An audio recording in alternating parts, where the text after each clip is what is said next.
Olá! Hoje vamos olhar para uma mudança geopolítica de fundo, uma daquelas a que temos mesmo de prestar atenção.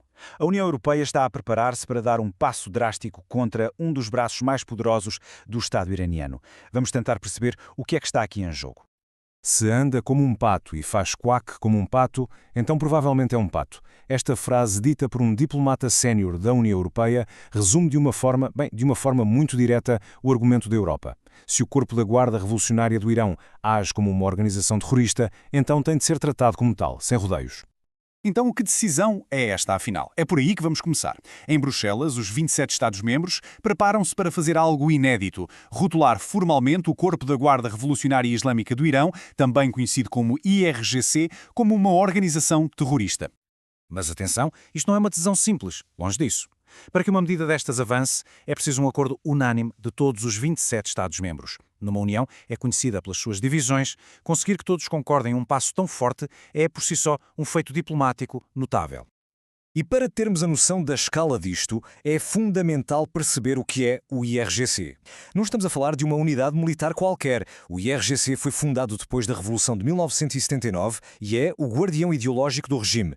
Tem um controle tentacular sobre a economia e supervisiona os programas nuclear e de mísseis do Irão. Na prática, é quase um Estado dentro de um Estado.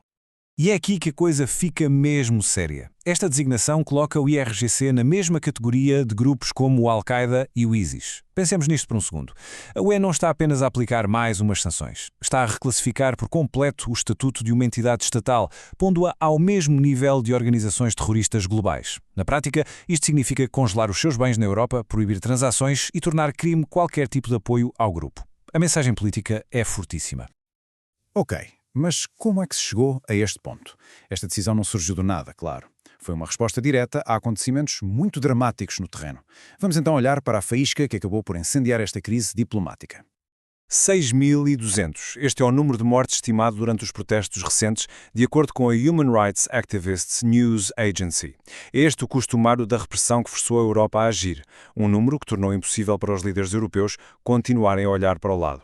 E como é que foi esta repressão? Bem, as fontes descrevem um cenário que parece tirado de uma guerra. Forças do IRGC nas ruas, com veículos blindados, metralhadoras pesadas.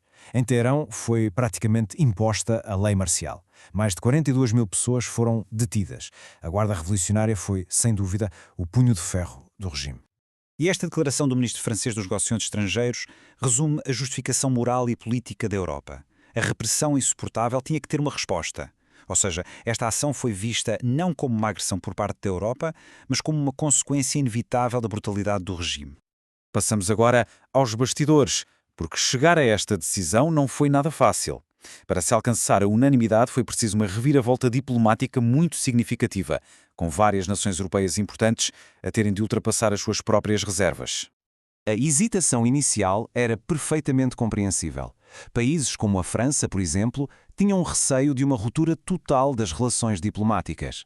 Isso podia pôr em risco as embaixadas e, claro, as negociações para libertar cidadãos europeus detidos no Irão. Mas o ponto de viragem foi mesmo a escala da violência. A brutalidade da repressão foi tal que levou a França a mudar de posição. E com a França vieram a Alemanha e a Itália, criando um consenso que, a certa altura, parecia impossível. A decisão está tomada e agora vamos analisar as consequências porque entramos aqui num campo minado de avisos, de tentativas de acalmar os ânimos e, acima de tudo, num futuro muito incerto para as relações entre a Europa e o Irão. A resposta de Teherão foi imediata e inequívoca. Um aviso de consequências destrutivas. Ora, isto não é a linguagem diplomática do costume. É uma ameaça direta que prepara o terreno para uma possível escalada de tensão. Em contraste direto, a chefe da diplomacia da UE, Kaja Kallas, tentou deitar alguma água na fervura, garantindo que os canais diplomáticos deverão continuar abertos. É uma tentativa de equilibrismo muito delicado. Punir o regime, mas sem fechar completamente a porta ao diálogo. E este slide resume na perfeição o impasse. De um lado, temos o Irão a falar de consequências destrutivas e a culpar forças estrangeiras pelos protestos. Do outro, a UE a justificar a sua ação como uma resposta necessária à violência enquanto tenta manter as linhas de comunicação abertas. São, no fundo, duas visões do mundo que parecem, neste momento, completamente opostas.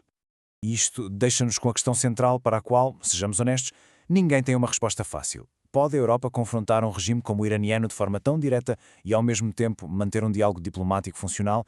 O futuro das relações entre a União Europeia e o Irão depende, em grande parte, da resposta a esta pergunta.